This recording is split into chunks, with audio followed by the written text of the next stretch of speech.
Awesome. Hello and welcome to the Tier 11 Performance Max and Google Ads Roundtable. This is the very first one, so we're really excited and we want to do more of these. So, a quick round of introductions. We have on our call, we have Tom Meredith. He's the head of innovation here at Tier 11. I'm going to introduce Aaron Crocker. Aaron, you have to forgive me. All I see you as is like the Don Draper of Tier 11, copywriting extraordinaire, absolute guru in terms of creative direction and messaging. So, Aaron, just can you tell everybody what your title is? So the official title is Copy Chief. Not nearly as good looking as Don Draper, that rascal. But I'm here as a facilitator of copy to help get messages out and spread the word. Awesome, awesome. And we have Kobi Topaz, who is our director of performance. And basically, Kobi's job is to come in and basically make sure we're all performing at a high standard. But Kobi's amazing, been just an incredible media buyer, and has been with Tier 11 now, definitely longer than I've been here. And we have our Google media buyers. We have Santosh, Kumar, we have Olivier Liboy, and the one, the only Google protege, WonderCon, we have Rachna. So today our topic of discussion, we're going to be talking about mainly Performance Max and how at Tier 11 we're leveraging Performance Max for our clients, and why we're excited about it, also some of the challenges we've had, and also how we're collaborating with the Facebook team as we're leveraging both channels now. I mean, you have Google Ads and Facebook. Historically, Tier 11, we came from primarily a Facebook focus, and going back, probably 3 years ago, we knew we needed to expand. So Google Ads was a really important part of that expansion. And now we're leveraging the two biggest advertising platforms on the planet for our clients. So the experience with Performance Max so far, it launched this year. It was in beta for quite a while, but this year, Google announced, okay, smart shopping is going away, local campaigns are going away, Performance Max is here, and a few businesses were a little concerned about that, but we're excited, and we've had some great results, and we're going to open up. We have some questions that have come in today too, so a bit later on we're going to be answering some of those questions that have come in. But I wanted to talk about the shift, that one of the big shifts that happened was smart shopping is basically gone away now in all but a very few accounts. So I wanted to just ask our Google team members what that's been like to shift from smart shopping to Performance Max. So I think Santosh, I'm going to hand it over to you first. You've had a lot of experience here. For those that aren't aware, Santosh has come to work with us from an amazing other agency, and he's bringing all this experience to our team. So Santosh, what's it been like to transition from smart shopping to Performance Max? Thanks, Nick. I'm going to talk about a lot of my experiences during those days when I was at the other agency, and I have seen the transition happen. So we were building smart shopping campaigns, pretty easy to build, right? In few clicks you are live, and then we had Performance Max, and we discovered that the best way to utilize Performance Max was to hyper segment from the very beginning. So it wasn't just click and go live. It was like, you have to like look at different set of audience signals, different assets for different set of products, services, and that took a lot of the toll on the our copywriting team and the specialist team, and we were suddenly doing a lot more than we used to do with smart shopping. But then we early on we noticed that wherever we had smart performance max live, it outperformed everything. The ROAS jumped, and we were like a little bit freaked also that how come performance max is doing a lot more than what smart shopping used to do. And it was hard to convince clients to keep even smart shopping going, because they were like, oh, performance max, so let's keep it going. So it was a very I would say roller coaster ride in the beginning, but I think the way it's shaping up and it's opening up, I think we are headed in the right direction, and we're gonna get some real good performance out of Performance Max. Yeah, yeah. And what you just said about smart shopping transitioning to Performance Max, and now there's all these other assets that are needed. So previously, when you're running smart shopping, you needed your shopping feed and maybe a few images when you were building the campaign, but that was pretty much it. And the rest was headlines. Yeah. So now with Performance Max, to really leverage the campaign type, you need 20 images per asset group, 5 videos. So at tier 11, we realized, well, we have this full creative team that's been developing creative, doing the deep dives, looking at the avatars, and developing these assets for Facebook. So now with Performance Max, we're able to leverage the team to build these creative assets. And working with Kobi and I are working really closely, and we're able to see what's working well with creative in Facebook, but also looking at the headlines and hooks on Facebook, and being able to bring that in to add to these Performance Max campaigns. And then on the flip side, for the Facebook team, Performance Max, when you look at the insights, you see the audience signals and you see what's working. We found some surprises there. So when we open up Performance Max, we see some of these audience signals. And, for example, we have a client who is in the automotive product space, specifically for like detailing.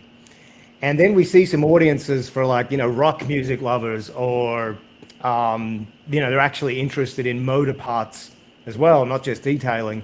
So you get these ideas for different audiences to target in Facebook. So like Kobi, what's it been like now, having the Google team working, together with the Facebook team? It's been extremely helpful because, as you just said, you're getting a lot of insights from platform A that you can apply to platform B in some shape or form, because each platform has its own features and limitations. But it's important to see what's working on other platforms and see how you can utilize them in the platform that you're running. And then you have this unified approach when working together with everyone, and the messaging is the same. And the audience says, you've seen what's working on platform A, you add it to platform B, and then just helps with everything. Because it's important that you learn from the data, then you adapt and take the next step, learn, adapt, take the next step. So this collaboration that's happening within the media buyers from the two platforms has been phenomenal. Could we go a little bit deeper on the creative for Performance Max? Like, how should people be approaching creative for Performance Max at this point relative to Facebook? Yeah, that's a great question. So first of all, you just need to take into consideration where the creative is showing. So Facebook and Instagram and TikTok, they're social platforms. So the mindset that people have when they're going to look at Facebook, Facebook and Instagram, TikTok, these platforms are all about keeping eyeballs glued, and it's entertainment, for lack of a better word. And people are looking to switch off. They're looking to scroll, and there's that little slot machine of dopamine. What am I going to see here that's new, that's going to be entertaining? And so the creative it needs to take that into consideration with Facebook. And for Facebook, our creative team is like, what's going to stop the thumb? What's going to stop the scroll? And the creative you're developing for Google, you're still looking to get people's attention. But for one thing, websites, when you're showing creative on websites, most websites are designed well. Well, they should be. And so on Facebook, sometimes the creative that is just like shot with the phone, that's not polished, that really looks like it could be something that's shared with friends, that can work best. It depends on the industry, depends on what the product is. Now, on the Google side, that doesn't tend to work as well most of the time, because if you have something that's just shot like that and it's going to be placed on a very polished website, or you have a video, YouTube videos these days, the production's getting better and better. YouTubers are, you have YouTube studios, and if you have a video that is not shot well, and especially the audio on YouTube, because people on Facebook, the videos will play without audio unless people turn the audio on. On YouTube, when people are watching, if you have a video without sound, it's going to be really weird, because YouTube people are always watching with audio. So that's the thing to take into consideration when you're developing creative for Google and YouTube. And same with Facebook. You just have to consider where the ads are going to be shown. So usually our creative team, the images we're creating for Google Display are more polished, and not more polished. They're generally going to be like designed and really polished. And sometimes those images will work great on Facebook too. But Google, we usually don't want to just have the phone shot. Ghetto creative, as sometimes we call it. The more ghetto, the better. And with the videos, we want to have good audio. We want to have captions, and in general, the YouTube videos can still be speaking to camera, but usually not just the handheld, walking around. We want to have some kind of high quality there for YouTube. Okay, so like if I'm thinking of designing, I'm putting myself in the consumer shoes. They're going to be interacting with it on YouTube and on websites. Where else am I going to be seeing Performance Max creative that I should be designing? It's going to show up in apps. It's going to show up in the closest thing Google has to Facebook style advertising is the Discovery. It's the Discovery channel. And those ads will show in the YouTube mobile app, not in the videos, but actually when the results come up and people are scrolling through results. And also in Google's Discover app, which again has like a feed style scrolling, and the ads will show up there. I also wanted to defer to Ollie here, because Ollie he has much more YouTube advertising experience than me. So I wanted to ask him and just hand over to the team what kind of videos generally work best for YouTube. Am I muted or no? No, we can hear you. No, okay. Nowadays, it mostly they have very optimized video, and more pro. Even people are doing some direct marketing. What I see, so it's always with the anchor and everything.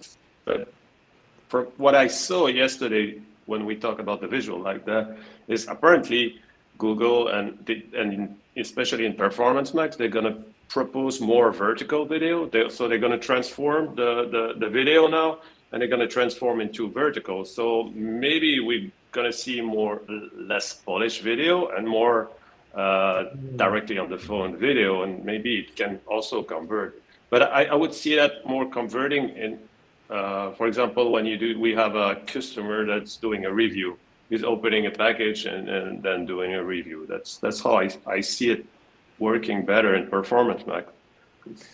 Right, because now we have YouTube Shorts, and Yeah. contradicting what I just said.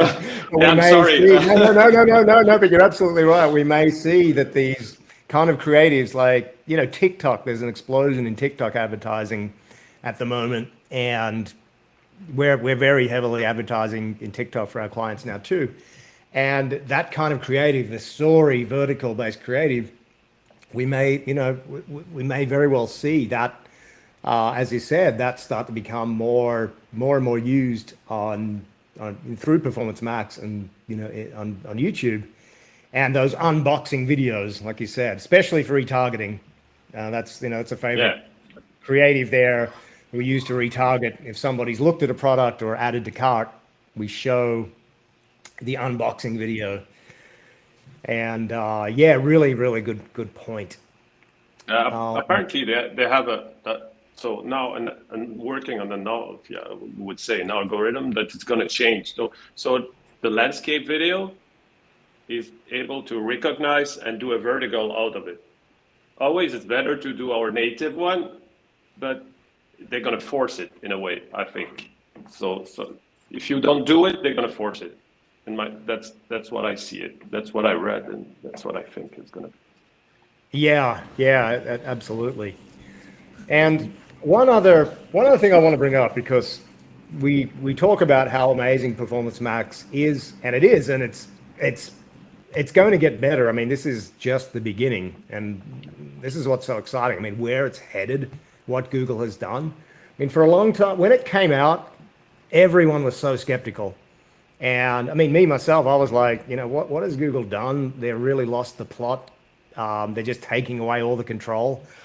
And that changed when we saw where this is headed and the capabilities and why Google's doing this. But there's also been some challenges, and we've had clients come to us basically saying, we ran Performance Max and it didn't work for us.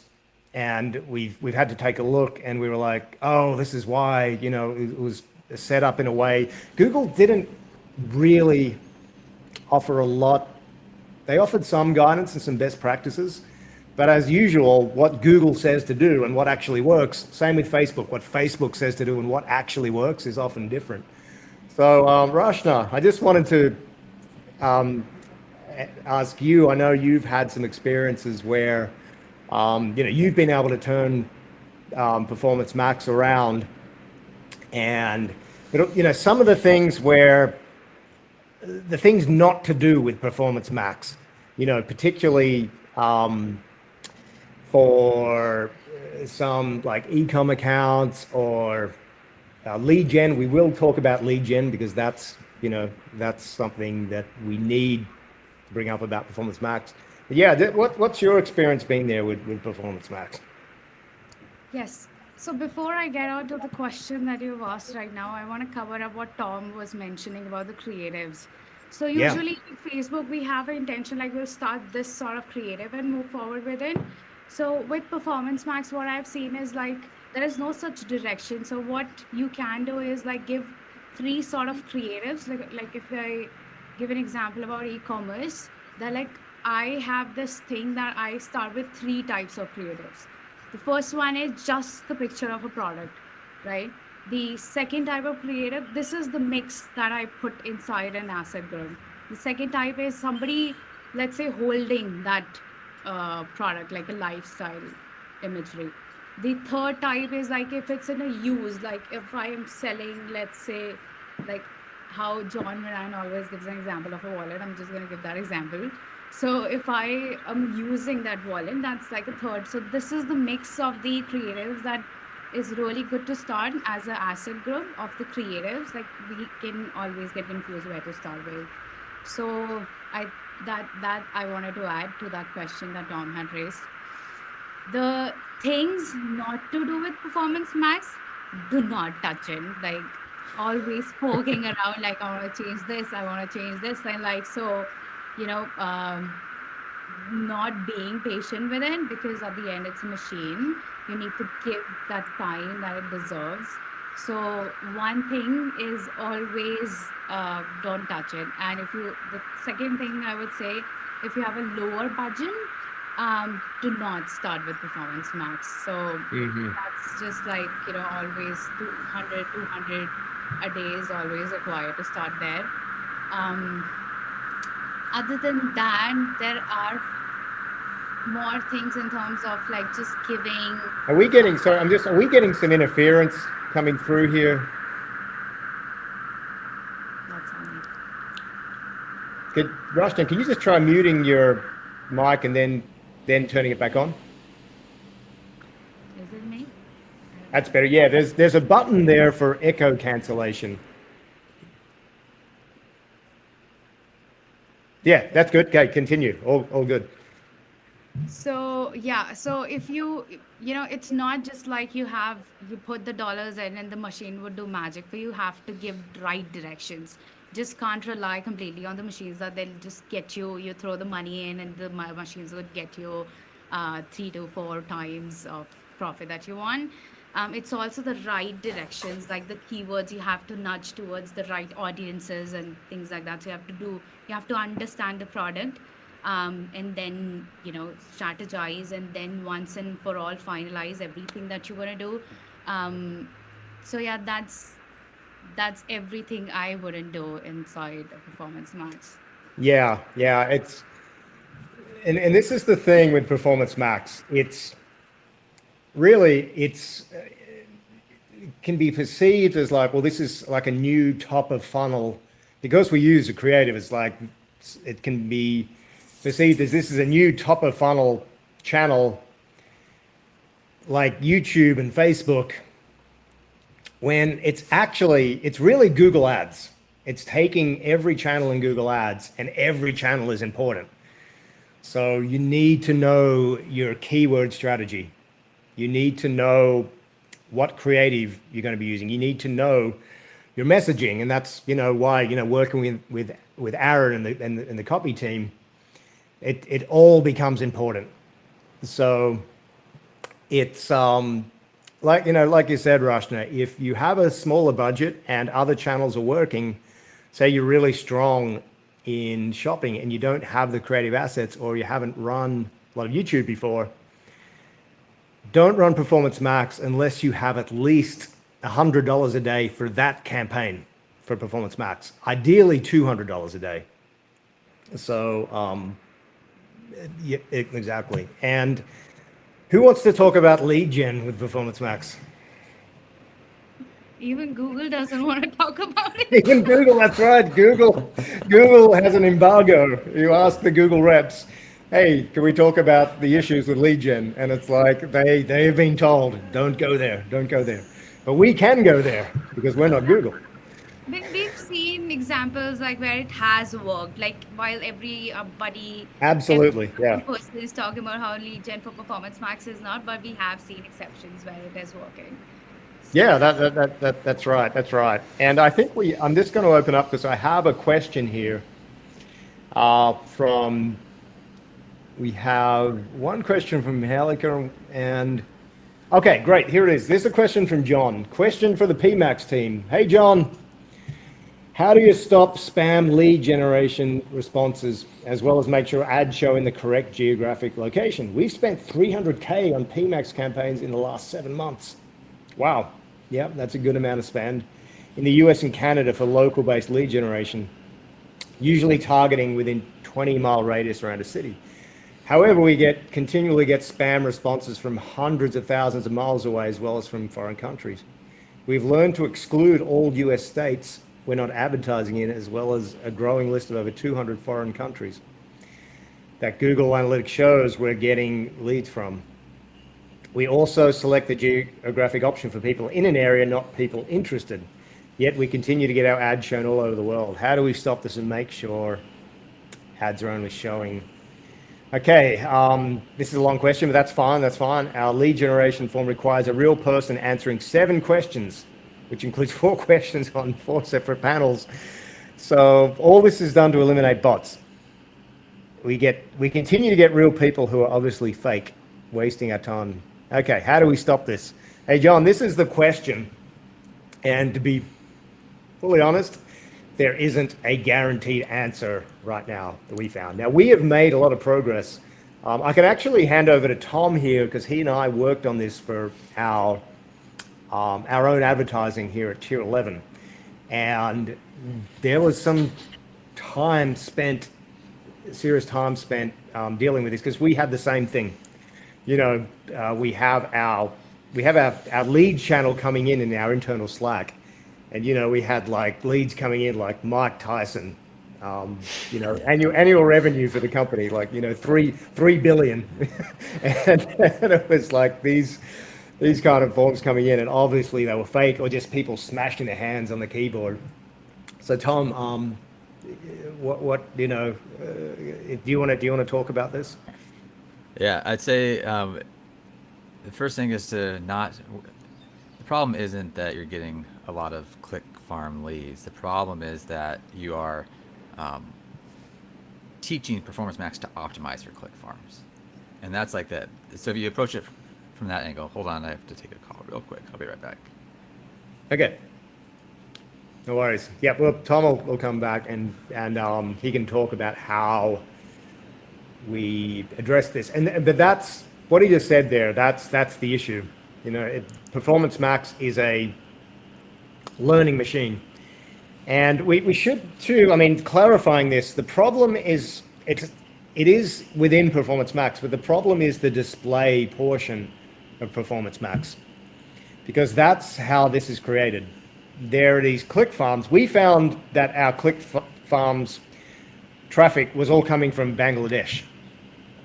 And how this is created, if I have this right, you have basically people setting up cheap websites and looking to artificially inflate the traffic and the conversions on those websites.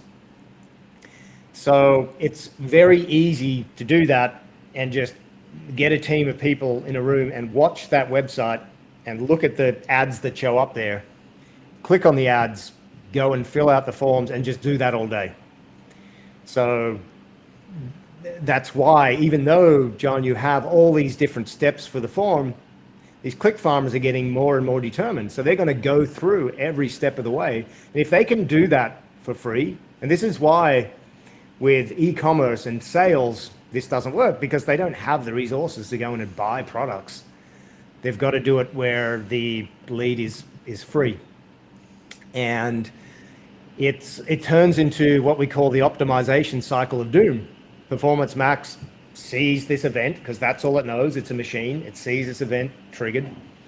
And, oh, yes, I'm crushing it. I've got these leads. And it optimizes then towards those leads. And now, in terms of the exclusions, we agree, it still happens. You add the exclusions for certain countries, or you put the people in or regularly in. But the problem is these click farmers are getting smarter and they're using VPNs, they're using proxies. So Google obviously hasn't figured out a way to fix this. So I have sent countless emails and tweets specifically pointing out this is what's happening, these are the leads we're getting. And like we said, Google is like, they're just no talk about this. But Tom, I'll hand back over to you. Yeah, sorry about that. The worst timing for a drywall guy ever. Yeah, so I was just saying, I think Rachna hit on this earlier about, this is a machine. You need to give it the right signals, and the result of bad signals is, click farm leads. So you really have to figure out a way how to. This is something we worked on for a very long time. How to gate where that conversion event happens, and if you can figure out a way to separate the click farm leads from the good leads before that conversion event, that's the key that we found. I know, and the way we did that is through having, we're calling it the Cosm fly trap. I think it was Cosm's idea, but basically it's to have a field within your form that is pre-selected, but something that a real lead would know to unselect. And after they fill out that form, those that left the wrong pre-selected lead selected would go to a click farm thank you page. It looks just the same as the other one, but it doesn't have the conversion event. And then those that are real leads go to the real thank you page, and that's where the conversion event happens. And we noticed that when we did that, like it really shows the performance of the machine behind Performance Max, because it very quickly optimized away from click farms. Now, I think the big problem that Google has is they have so many lead gen clients getting so many click farm leads that the big machine serving all of this is optimized for click farm leads. Got it. So I see Helica. We have a question from Helica. Same theme, asking about PMax for a real estate company, where Nick, the lead. uh, Nick, I wanted to ask John, uh, are they getting only form fields, or do they also have phone calls? Because in addition to what Tom said, it would be rather easier to qualify the phone calls and teach the machine learning the right way to be able to get the right kind of phone calls from right prospects. So if you're getting Ah, phone, okay.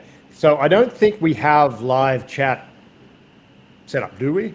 This is our first live roundtable. So in future, I know in YouTube you can see the chats come through, and we could answer them. But I'm looking at John's question, and he says they target local locations with a 20-mile radius around a city. So it's local-based lead generation. So I imagine there's a phone call element there too. So Santosh, I know you have a lot of experience with using tools like call tracking metrics. So can you just talk about that? How that works with qualifying the phone calls and sending that back to Google Ads? sure. And I want to start by saying that we have tested this with several clients, and in every case, it has worked really well. And here is how it works. So what you got to do is you have to put this third-party interface, something like call tracking metrics, or you can go with call rails. What call rail or call tracking metrics will do is that they will show a random number uh, on the ad, and the phone call gets recorded. And once the phone call is recorded, you can listen to those calls and qualify them as relevant or not relevant calls, and upload the data back to Google of only those calls which were relevant.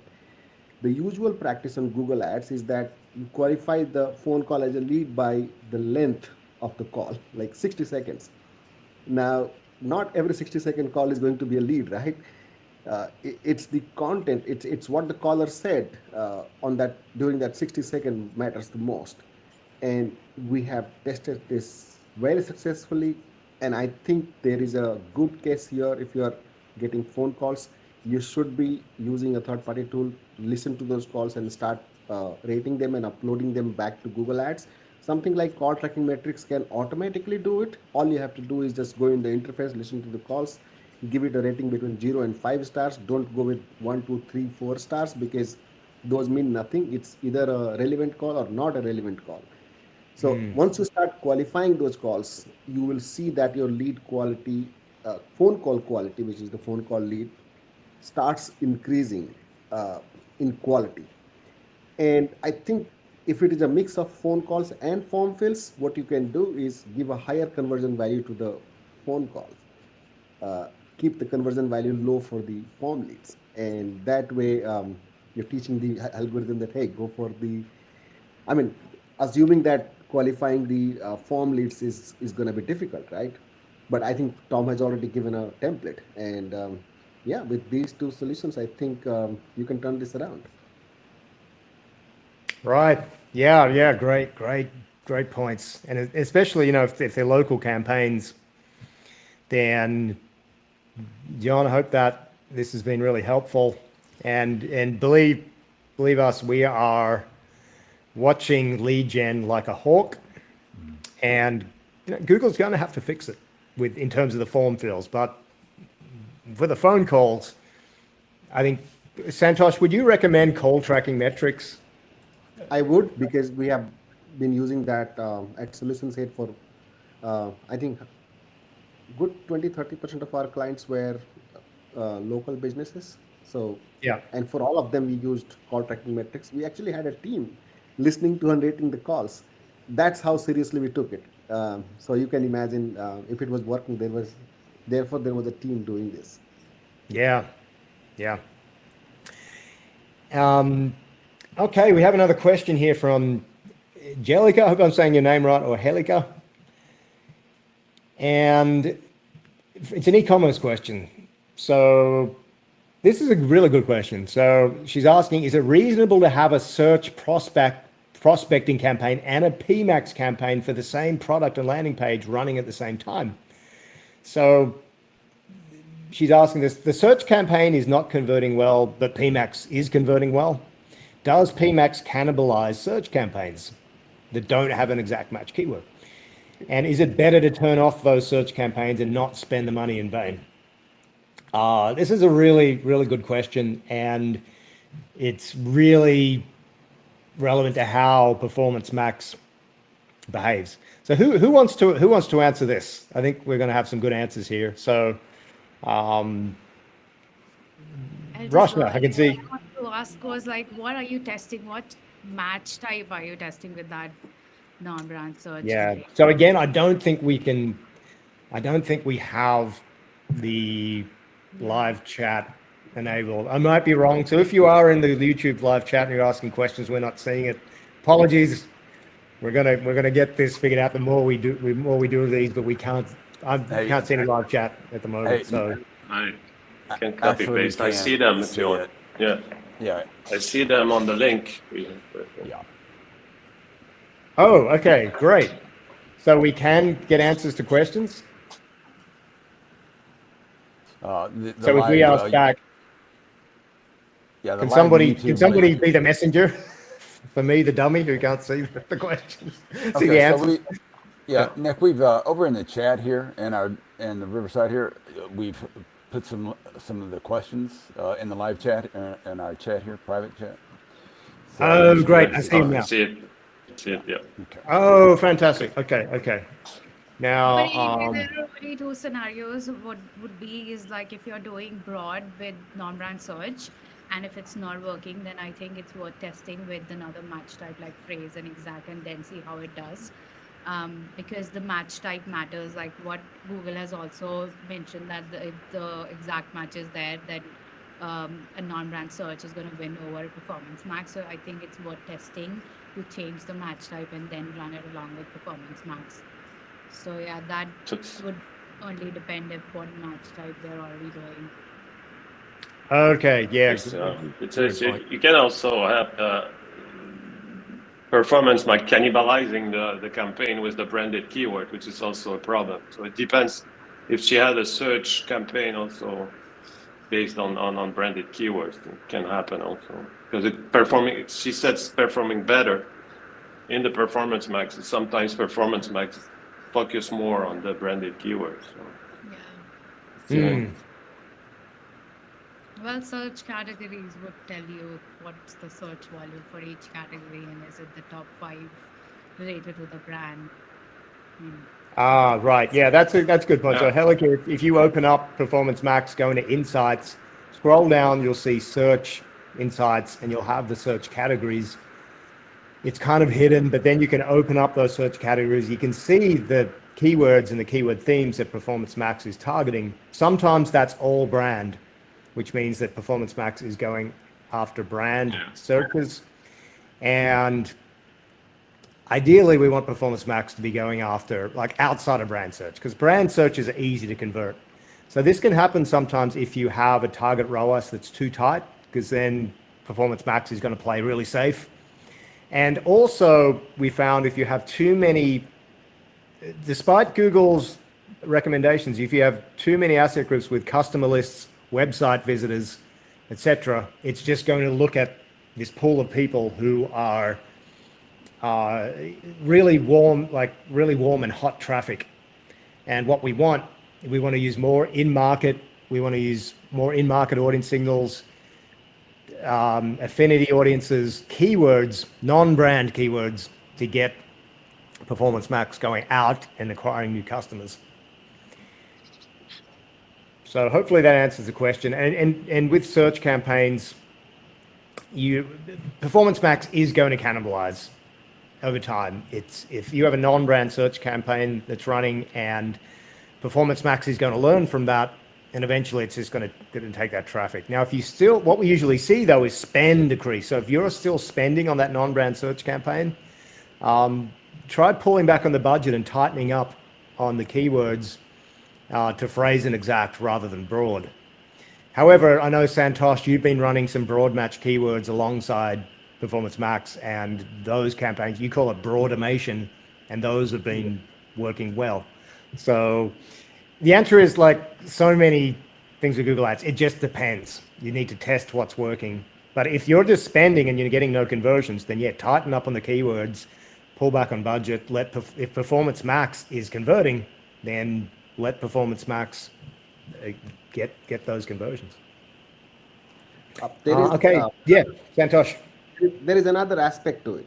So think about why you would want to do Performance Max and search campaign alongside together. Why do you want to do that? If you don't have a good reason, then think about it this way. Do a search campaign where Performance Max is not able to go. So for example, there are two ways you can, Performance Max can go after some keywords. One is that check your landing page or pages on your website and see what kind of keyword it pulls through Keyword Planner tool. And those are the kind of keywords Performance Max would automatically brand, which is the first go-to place for Performance Max. And if you're not given it an audience signal with keywords, right, that those keywords can also be tested in a separate search campaign. So if you want your overall advertising account to go after keywords that Performance Max cannot go after, then you would set up a search campaign with those keywords only, and do not give those keywords as audience signal, and make sure those keywords are not part of the keyword discovery that you can see through Keyword Planner. Did I come across, or should I did I confuse you guys? That's good. That's good. You Yeah, see that's good. keywords that are not related. Cool. Yeah, so all I'm trying to say is that you should have a separate set of keywords that you want to test in a search campaign, like Rachna said, in an exact match keyword, or you can go with the broad match and maximize conversion bid strategy. But if you're trying to test both Performance Max and search campaign with the same set of keywords, Performance Max is going to cannibalize and win. Okay. Yeah. Great point. Yeah. Performance Max is greedy. It's like the kid in the sandbox that takes all the toys. Okay. Question here, Aaron. Was this a question from the chat, or is this something you wanted to talk about? He's asking, ugly raw video is best on the front end, but polished video is best on the back end. So it was I had about whether or not it was right time to discuss how raw video, your cell phone, but when they go to click over, what do you want them to see? Okay. For me, my 2 cents there is expectation for the next step is always really important. So anytime somebody sees an ad and goes to click on it, we've pre-framed an expectation, and we want to match that expectation. So for example, on a Facebook ad, and what's great about Facebook, will always be great about Facebook and paid social, is you can pre-frame the next step. And this actually ties into here. There's a question from Pritesh asking, how can I sell a $2,500 course with Performance Max?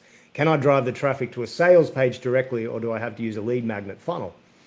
So, and that's a great question. So Pritesh, and this ties into what Aaron was asking about, in my opinion. So take Facebook advertising. With Facebook advertising, we can run a video, and in addition to that video, we have this big space underneath for copy. And headlines on Facebook, we can be really creative, and it can be conversational. So this is why Facebook can work so well when you just have a single landing page. YouTube can also work well with this when you have the right video. So say for your sales page here, directly this $2,500 sales page. Okay, we know it's pretty difficult to get somebody to see an ad for the first time, click to a landing page and buy a $2,500 course. It's possible. It's not impossible. We've seen it done. But the video, the content has to be so good. And the expectation when they click on that ad, the landing page needs to match that expectation about what's happening next. So with Aaron, he's talking about like call it an ugly raw video. I would say, yes, it can work. Anything can work as long as the expectation when they click on that video and they land on the next page matches up. I don't think it needs to be an ugly raw website if they click on a raw video. It all depends on the messaging and the communication. Some people are so good and so persuasive with their videos, qualifying in the first 3 seconds, getting the attention. And if you know your target audience that well, and you are able to communicate, and we have scripts which we use for both Facebook and YouTube videos. If you know your avatar so well, and again, our creative team does deep dives into avatars so we can develop the messaging, then you can set up that expectation. Now, I would say it's probably going to be a better long-term strategy to nurture up to a $2,500 course. Have a lead magnet, have a lower cost tripwire. I mean, Kobi, what would you say about this? Like you've run a lot of traffic to funnels, and so before we talk about Performance Max, I think you need to look at the overall strategy for selling a $2,500 course. So Kobi, I mean, what would you say in your experience about, before we even talk about Performance Max, what needs to be in place to sell a $2,500 course? Yeah, my question would be like, why would you want to send someone directly to a sales page that sells a product for $2,500? Because think about all the touch points and how much you're gonna need to pre-frame them before they make that decision, because it's not easy to pull your credit card and buy something for $2,500 out of the gate, right? You need to build trust. You need to learn from that person. You need to know them. You need to like them. You need to trust them. They can help you achieve the result you want to achieve. So if you're just aiming to send them to a salesman and just get the sale, it's not going to happen. If it's for lower price products, below $500, it could work 100%. But if it's more than that, there needs to be additional steps. So whether it be a lead magnet and then email sequence, or maybe a webinar, or maybe they need to watch a short educational video and then they could book a call and then you sell them that product via phone call. So overall, from a strategy standpoint, no, with this price point, I recommend you to not send people directly to the sales page. Need to give value first. Exactly. Before It's like converting them. Yeah. Performance Give Max, the value for Google, free. Pinterest, 100%. Performance Max, Google, YouTube, Facebook, Pinterest, all of them are just tools. You need to make sure that you have the right strategy in place, that you actually have an offer that people want, that the journey is reasonable for the client, that you're able to take them from point A to point B, that you're actually going to help them. It doesn't matter which ad platform you're going to use. If your offer is horrible, it's not going to work. I'm not saying your offer is horrible. I haven't seen it, but it's like, just think logically, asking people to pay $2,500 out of the gate, probably not going to happen. Again, it could work if you have an email list, right? So maybe you can set up a campaign specifically for your email list, for your buyers. But for cold traffic, where you can get, I personally think, the most scale from paid media, it's probably not the best way to go. Yeah, and I think that's Agreed. what you said, Kobi. These are tools. Performance Max is a tool, and the choice on what traffic type you're using depends on so many factors. But yeah, for a $2,500 course, you need to nurture. So You need to build a funnel. That's why people build funnel behind. Just path. Give Yep. value first and have a path, and not directly like that. It's yeah, like asking a girl to go to the restaurant. The first thing you said to her. That's exactly what it is. Not gonna happen. right. This is a really good question coming up. So strength matters. It's for lead gen, Performance Max. Hooray. Okay, we're a service-based business online coaching with a lot of media. That's great. That's great. We want to start using Performance Max. We don't currently advertise and rely on SEO. Is Performance Max the way to go or stay clear?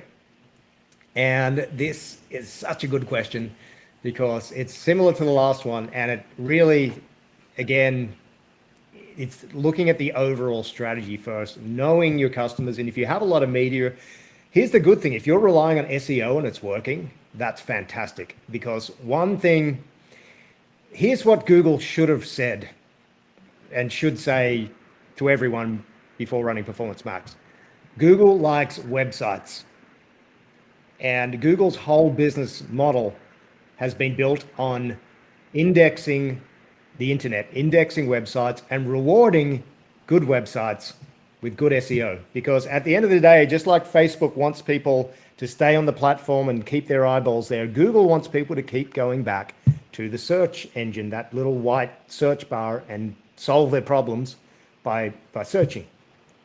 So the fact that you have good SEO, which if you're saying you rely on SEO, that's telling me you do have good SEO. Performance Max loves that because it's almost like supercharging your SEO.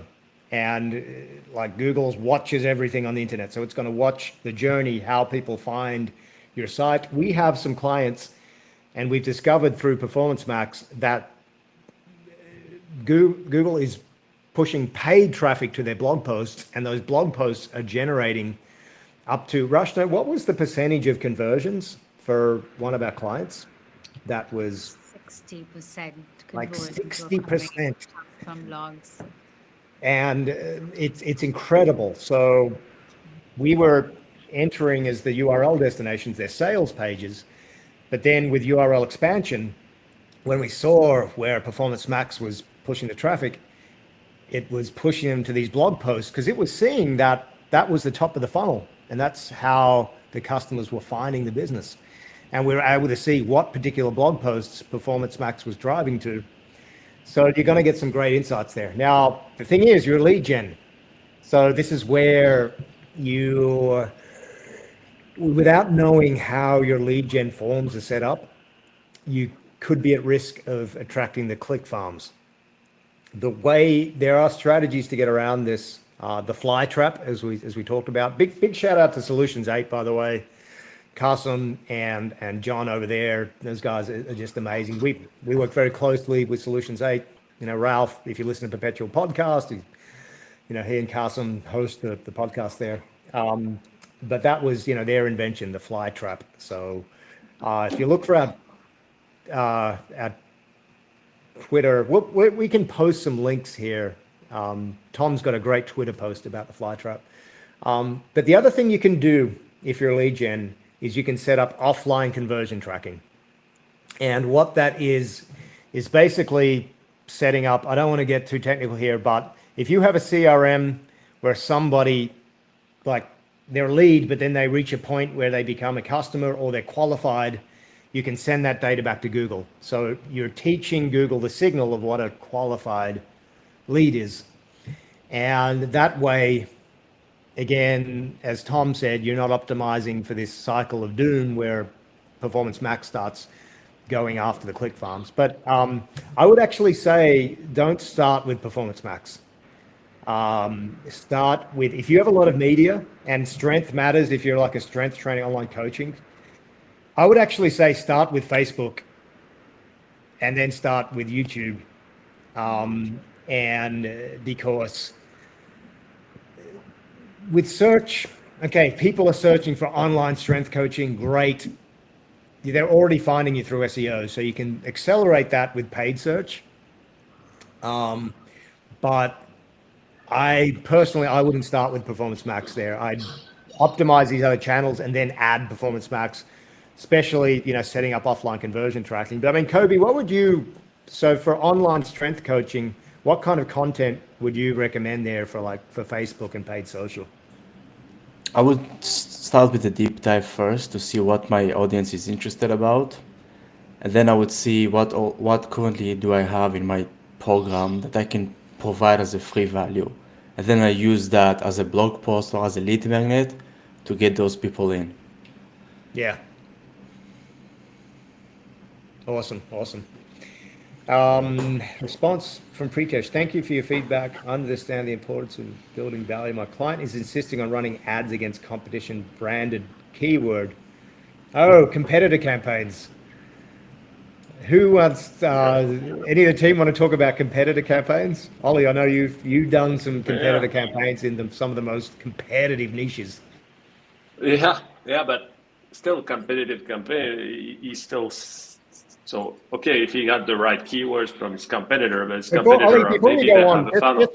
before we go in, because can you just explain what that is? So for the people watching who maybe don't understand like the in the weeds nitty gritty of what like search ads.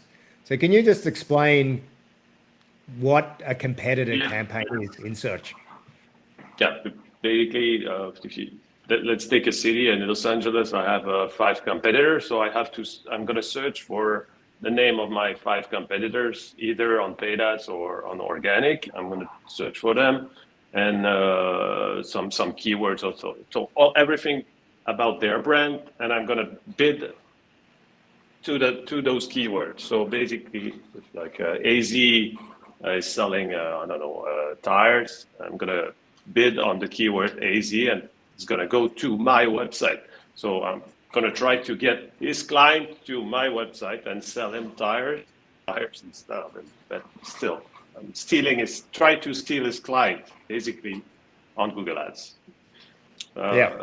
My opinion here is, even if he does bid on the branded keyword and he gets some clicks, you still have a problem that he doesn't have any funnel the people to a sales page. So unless you get better quality and it's half the price of the competitor, it's still not provided value, even if I don't think it's a winning tactic. Right. Yeah, it can almost be like a vanity play. I found it's like we want to bid on their keywords because they're bidding on ours, but the conversion rate can go to bid wars. I mean, generally, it depends. Sometimes they can work well, but sometimes you're just spending money just to show up next to each other's. I don't say that it doesn't work well, but here the Pritesh is still saying that, okay, he's going to still use the same lender where he sell a product at 2,500. So for me, he will get some click, but he still won't convert, in my opinion, even if he's used competition keyword. There's still a problem in giving value first. To add to that, I think the competitor campaign works mostly when you have a competitive edge. So let's say my competitor is giving like a 14 days of free trial, then I am giving like a 1 month of free trial. Then great point. Yeah, exactly. You can see. I mean, you can use tools. You can either just search, or SpyFu, for example, or AdPulse is a great newer tool that Santosh actually drew attention to, where you can see what ads your competitors are running, and like Rachna said, they're offering a 14-day trial. You can say, hey, we have a 28-day free trial, no credit card needed. And you can basically show up on their ads, but show that edge that you have. So that can be a really, really great strategy too. So Kobi is asking, have a question about training Google's AI with data from, So I just want, so everybody can hear the question. So training Google's AI with data from other ad platforms.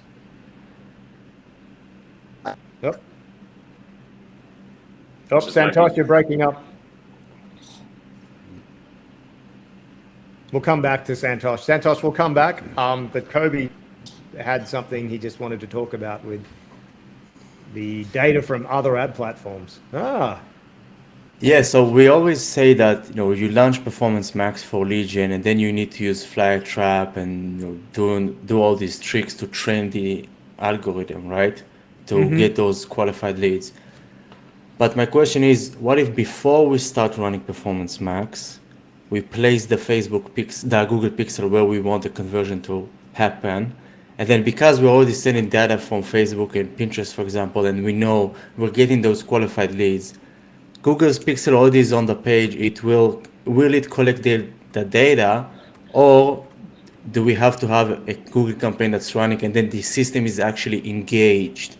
That what I think is that we're already sending traffic from other platforms, and no offense to Performance Max, for lead gen, we do get qualified leads from Facebook on other traffic sources. So we do get the people we want. So what if before we start running a Performance Max campaign, we just place the lead event pixel, for example, on that thank you page. We gather, let's say, 300 conversions, and then we launch a Performance Max campaign, because the pixel is already there. But the question is, does Google has to be actively engaged? Like there has to be a campaign, there has to be a click on an ad with the G-Click ID for the system to collect the data actively, or can we do it in a passively way? That's a good question. And look, I don't know. I think I'm going to ask the team what they think. I do know. I'm pretty That's how sure we were doing for Pinterest, for the as an example. Now, when you have most accounts, they should have Google Analytics set up, especially now Google Analytics 4, and you can have the event set up in Google Analytics 4, and having the Google tag in there, you can have the conversion actions set up. And you're right, Kobi, even if you're not actively running paid traffic, Google still watches, and we warming up conversion data with other platforms. So, Google watches everything. And and this is the thing about Performance Max, and what's so exciting about it is that, it links to the Google ecosystem, which is analytics, it's Google Maps, it's Google Docs, it's it's Gmail. And, without going off on a tangent, all this, the privacy, Google waving the flag of privacy, look, they don't care. They know everything. Facebook gets all the arrows in the back about privacy, but it's Google that knows everything. So I don't know to what degree, though, when you set up a site and you have the pixel and you have the Google tag in there, and you were, say you were to run Facebook traffic for a few months and Pinterest and TikTok, is that going to train Performance Max to see the quality traffic? Because there's some instances where we've run Performance Max for lead gen and it doesn't get the click farms. I haven't been able to determine why that is, but maybe that has something to do with it. So, I mean, Rachna, Santosh, Ollie, what do you think about that? I don't think any learning would benefit the campaign unless the campaign was run. So Google has to be actively engaged. Yeah, they want you to for the system to learn. And the learning. Which is kind of opposite to all the other ad platforms. Right, because the pixel will be there, like gathering data. Right. Facebook pixel, and I'm pretty sure Google will do that too. But I think the actual learning for the campaign happens at the campaign level. It would be interesting to test it. Yeah, it really would. Especially now, I mean, GA4. This is the thing. Like Google Analytics 4 is so linked up with Performance Max. Just the way the conversion events are set up and the data in there. So that's a really good question, Kobi. So yeah, it'd be a great thing to test. So yeah, Santosh, but maybe you may be right, Santosh, that it just won't affect it, and the learning's just going to happen with the campaigns. I think it's that's the way Google lag a little bit behind Facebook on that side. But I think it has to be. That's my opinion. Yeah. Cool. So look, I think we're nearly at the top of the hour. I could talk all day. Love talking about Google Ads. And look, I mean, to top this off, thanks to everybody for tuning in here. We're really excited about Google Ads, and we're excited about Performance Max. Tier 11, just the synergy that's happening now between, leveraging both, well, not just both, but multiple channels for our clients, then tying that into conversion architecture and our creative team. For those that don't know, conversion architecture is our team that specifically works on funnels and landing pages and websites. So it's all about after the click. So we're still, a relatively smaller team. This is our Google team here. But one of the things we like to beat the drum about is that we give a lot of attention to our clients. So, some agencies pile on accounts to media buyers. We don't do that.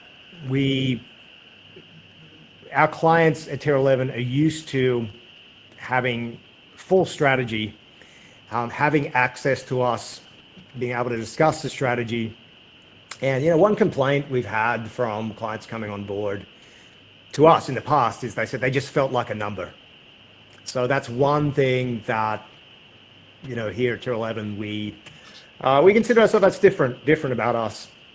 So, and look, our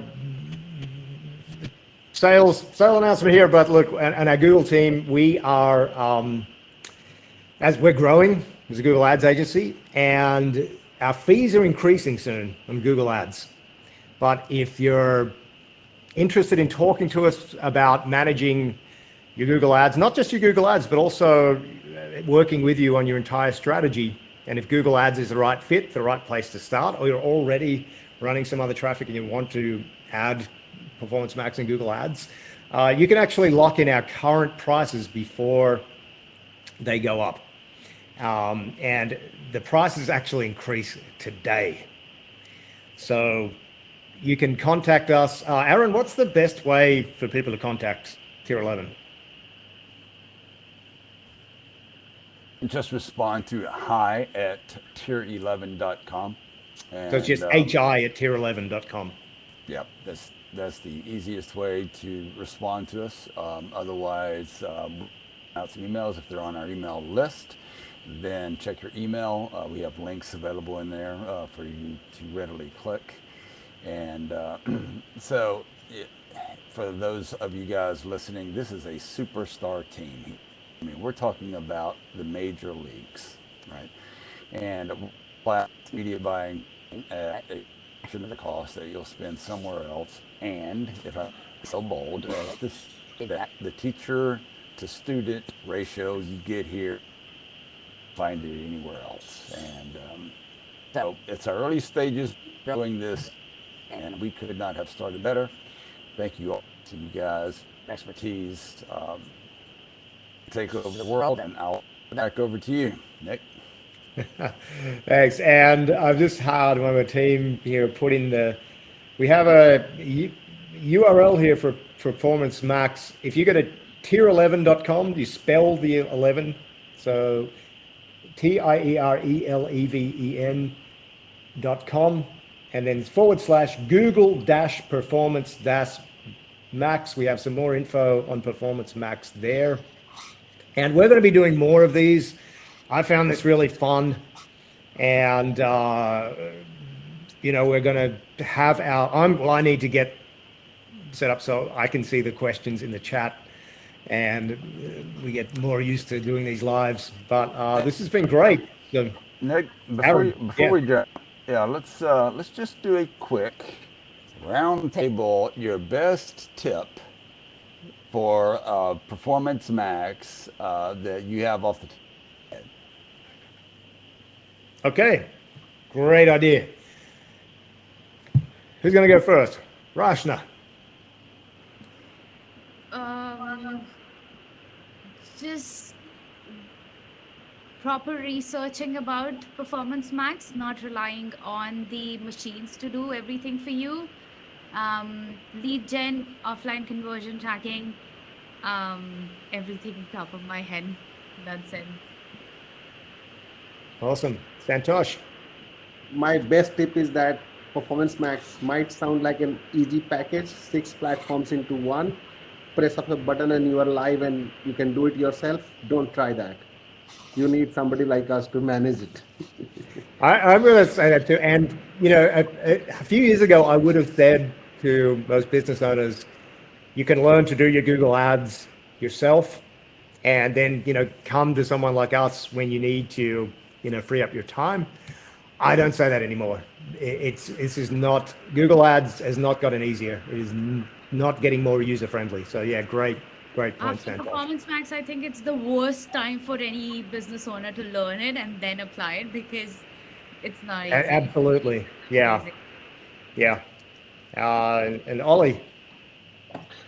Yes, prepare your audience before you launch your Performance Max and prepare your visual because you're gonna need some strong visual to do that. So prepare that also, or ask us. Yeah. And I'm gonna ask Kobi too, because Kobi, I know you're not necessarily across Google Ads and Performance Max, but you're across the overall strategy. So what's like one tip in general for businesses for their strategy? What's one thing that's really important right now in this age of Facebook, Google, Performance Max running multiple channels? You can't just run one channel anymore. So what would you say? Serve your customers the best way you can, meaning that always work hard to provide them the best products you can, and always keep in mind that all the ad platforms are just tools. It's easy to get traffic, it's on you to convert them. Yeah, great point. These are tools. They're not magical boxes that you hit a button and Yeah. rains money. Yeah. That's how Performance Max has been perceived after it was rolled out by most people. It's not. Sure, yeah. But they're all very powerful when used correctly. That's the key. And I just when have to say that yeah. I loved Rachna's comment when you asked, do we want to talk about Legion for Performance Max? And she said, even Google doesn't want to talk about Legion for Performance Max. That's true. So Google, if you're By watching, far, the highlight of we this. know. We Yeah. see you. I was actually expecting her to say on the first question that do not do anything that Google says. And that's why I smiled. I was thinking that Rachna is going to say that now. Yeah. Don't listen to Google. Never listen to Google. Sorry, Google reps. You're awesome.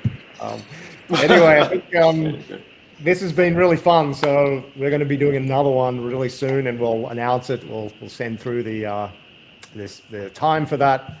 But thanks so much for everybody who's come on and joined in.